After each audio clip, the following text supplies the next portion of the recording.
Mesdames et messieurs, bonjour et ravi de vous retrouver dans cette nouvelle édition, dans votre émission presque quotidienne, Midi au Caire, votre fenêtre sur le monde égyptien, votre fenêtre à travers laquelle on essaie de vous présenter presque les grandes actualités qui ont pris place sur la scène égyptienne dans plusieurs domaines.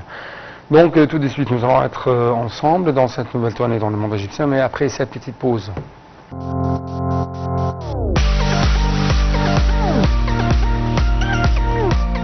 Commençons donc cette nouvelle tournée dans le monde égyptien par les activités présidentielles. Cette fois-ci, on trouve que le président Abdel Fattah al-Sisi a reçu un appel téléphonique du président américain Joe Biden, au cours duquel ils ont discuté des développements régionaux et des tensions observées au Moyen-Orient. Les deux présidents ont passé en revue les derniers développements des efforts conjoints égypto-américains, qatariens, pour parvenir à cesser le feu dans la bande de Gaza.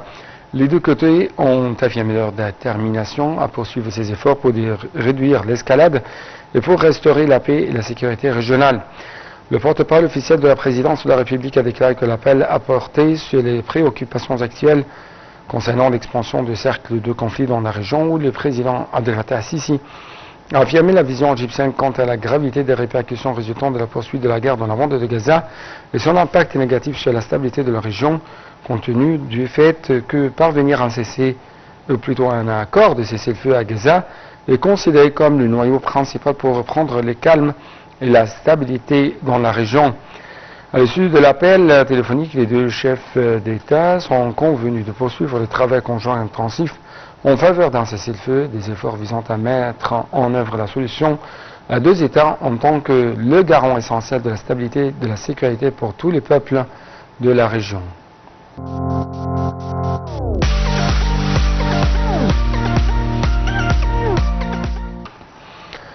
D'autre part, le président Abdel Fattah al-Sisi a effectué un appel téléphonique avec le roi Abdallah II de Jordanie, au cours duquel ils ont discuté de la situation régionale, en particulier la situation dans la bande de Gaza, où les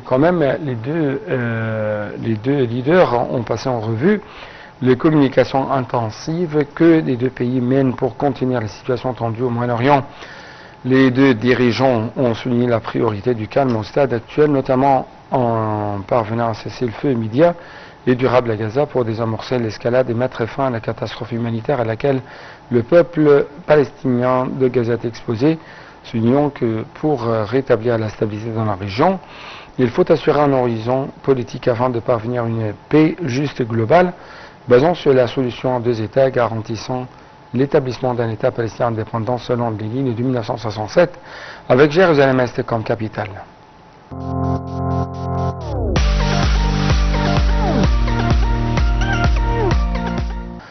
D'autre part, le président Abdel Fattah al-Sisi a reçu le ministre égyptien des Affaires étrangères, M. Badr Abdel Ati. Le ministre a présenté au président le second rapport sur la stratégie nationale des droits de l'homme. Selon le porte-parole de la présidence, le rapport contient les programmes et les initiatives qui ont été mises en œuvre dans le cadre des 4 axes de cette stratégie.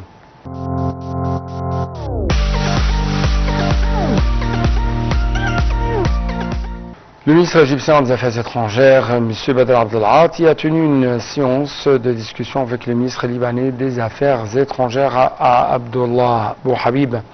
Le porte-parole officiel du ministère des Affaires étrangères et de l'immigration, M. Ahmed Abouzeid, a déclaré dans un communiqué que les discussions ont abordé les développements liés à la crise dans la bande de Gaza et ses répercussions sur la situation au Liban, ainsi que les efforts inlassables de l'Égypte pour contenir l'escalade régionale et pour préserver la sécurité du Liban et son peuple frère.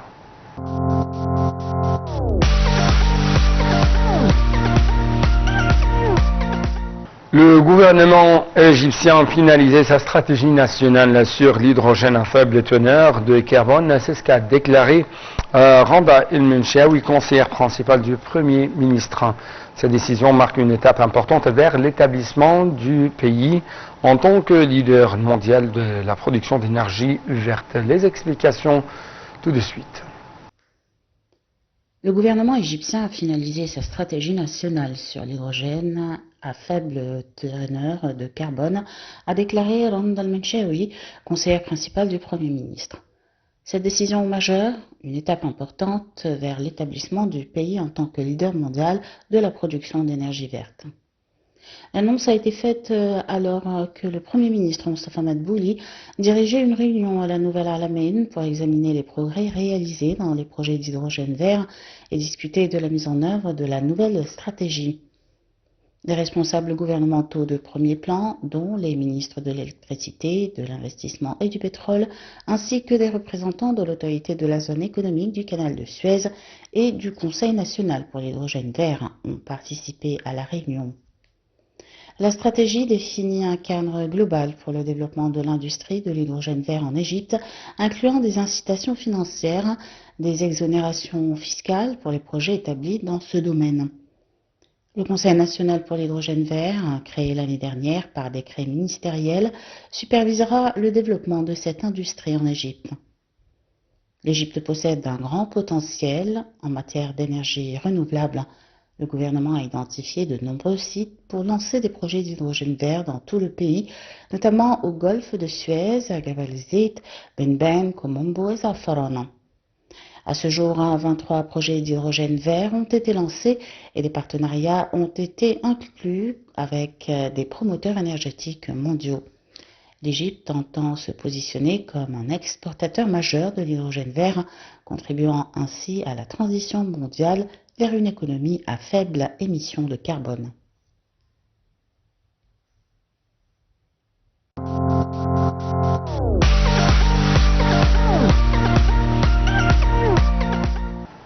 Le ministre de l'Investissement du Commerce extérieur, Hassan Al-Khatib, a reçu l'ambassadeur d'Italie, Michel Caroni, au Caire, où ils ont examiné les moyens de renforcer la coopération économique conjointe et d'accroître les investissements italiens en Égypte à la lumière des relations stratégiques distinguées entre deux pays, ainsi que dans le cadre du plan MATI, qui vise à renforcer la coopération entre l'Italie et les pays africains.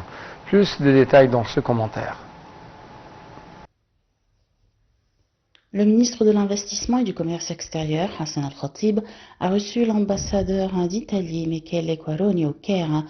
Ils ont examiné les moyens de renforcer la coopération économique conjointe et accroître les investissements italiens en Égypte, à la lumière des relations stratégiques distinguées entre les deux pays, ainsi que dans le cadre du plan MATI, qui vise à renforcer la coopération entre l'Italie et les pays africains.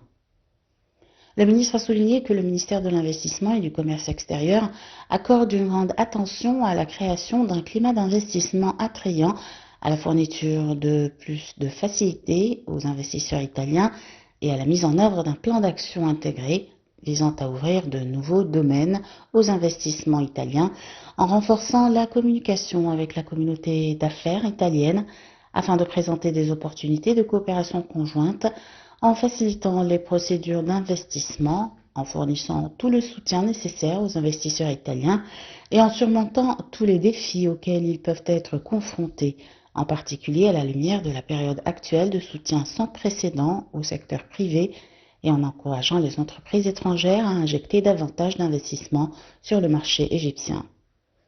El-Khatib a ajouté que la réunion avait examiné les moyens d'accroître la coopération commerciale entre les deux pays, en particulier après l'accord visant à établir la ligne maritime Roro entre le port de Damiette et le port italien de Trieste, qui contribue à servir le commerce extérieur de l'Égypte, car l'Italie est l'un des principaux pays destinataires des exportations égyptiennes, en particulier des cultures agricoles fraîches, d'où ces marchandises sont distribuées aux pays européens, soulignant que les ports égyptiens représentent la porte d'entrée de l'Italie en Afrique et dans les pays du Golfe arabo-persique, en particulier après l'énorme développement dont témoignent les ports égyptiens, ainsi que les réseaux routiers et ferroviaires égyptiens.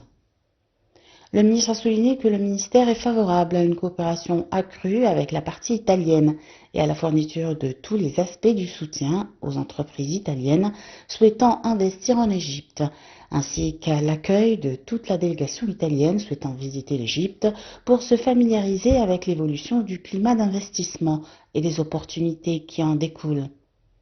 Pour sa part, l'ambassadeur d'Italie en Égypte a exprimé l'appréciation de son pays pour les efforts du gouvernement égyptien visant à améliorer le climat d'investissement, soulignant que la coordination en cours avec le ministère de l'Investissement et du Commerce extérieur ouvrira la voie à une coopération accrue et à de nouvelles opportunités pour les investisseurs italiens sur le marché égyptien, en particulier dans les secteurs d'intérêt pour la partie italienne, y compris l'agriculture, la transformation des aliments, les industries textiles, les industries pharmaceutiques et les services logistiques.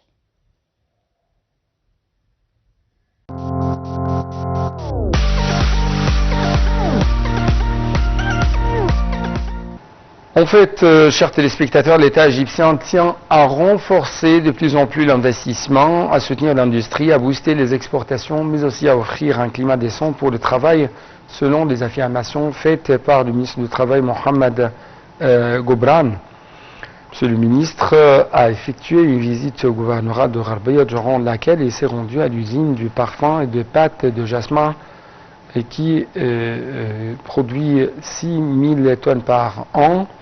4 000 agriculteurs y travaillent dans une superficie de 700 fédans. L'usine satisfait 60% de la demande sur les parfums à l'échelle mondiale. La ministre de la Solidarité sociale, Maya Morsi, et le gouverneur de Gharbia, Ashraf El-Guindi, ont accompagné le ministre dans cette tournée en vue d'examiner les moyens d'aplanir les obstacles qui se dressent face à l'industrie des parfums à l'huile.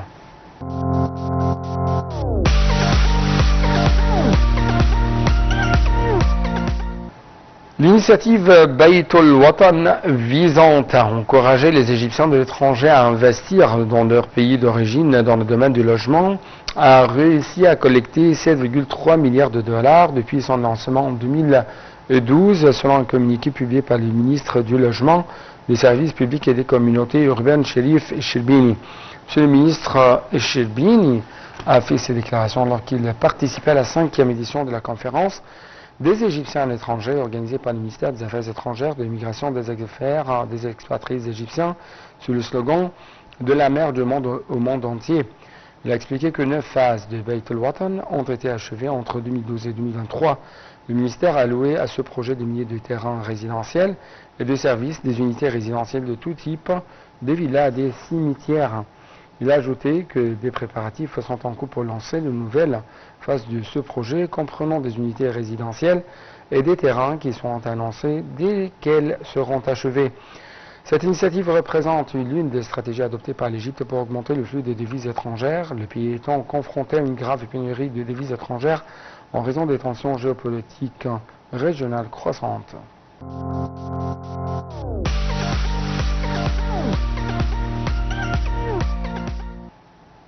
L'Agricultural Bank of Egypt, ABE, a récemment ouvert son succursale à travers 6 gouvernorats, portant ainsi son nombre total à presque 1114. Donc cette expansion stratégique renforce de plus en plus le rôle de cette banque dans la fourniture de services bancaires accessibles dans toute l'Égypte, ce qui en fait la banque la plus répandue dans divers centres et villages du pays.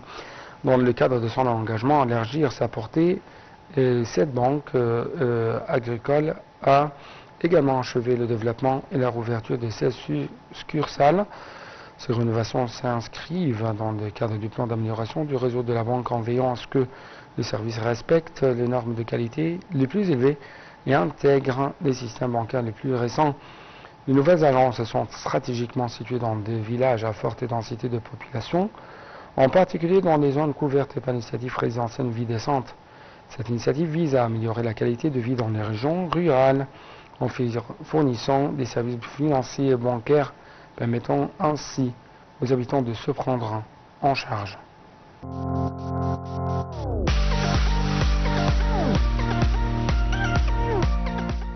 Terminons donc cette édition, chers téléspectateurs, par cette information. Le Centre d'information et d'aide à la décision du cabinet a publié un certain nombre de vidéos sur son compte Facebook pour promouvoir le parc de la rivière verte dans la nouvelle capitale administrative de l'Égypte.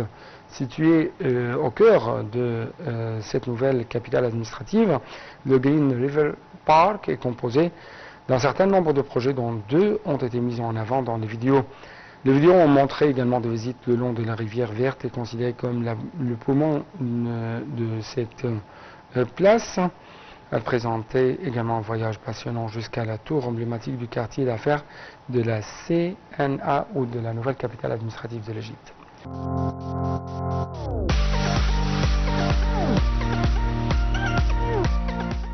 Donc avec cette dernière information, chers téléspectateurs, nous devons clôturer cette édition. Merci beaucoup pour votre attention. À la prochaine.